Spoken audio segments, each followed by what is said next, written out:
je me suis dit, ma vie, c'est pas que c'est de la D, mais comment est-ce qu'avec mes propres moyens, j'arriverai à sortir de ces choses-là, parce qu'il y avait beaucoup de choses qui me plombaient. Et je me suis dit, bon, pour moi, il n'existe pas. C'est ce que je me disais à l'époque. Pour moi, il n'existe pas. Donc, qu'est-ce que j'aurais à perdre à poser une question? Au pire, il se passe rien, et puis voilà, j'aurais juste perdu du temps.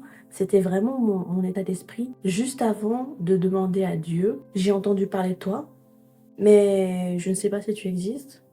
Et il y a telle et telle chose dans ma vie. On m'a dit que tu pouvais délivrer de ce genre de choses. Si tu existes et que tu es aussi puissant, aussi fort que tu l'es, délivre-moi de ces choses-là et je croirai en toi, je te suivrai. Il me semble que c'est ce que j'ai dit.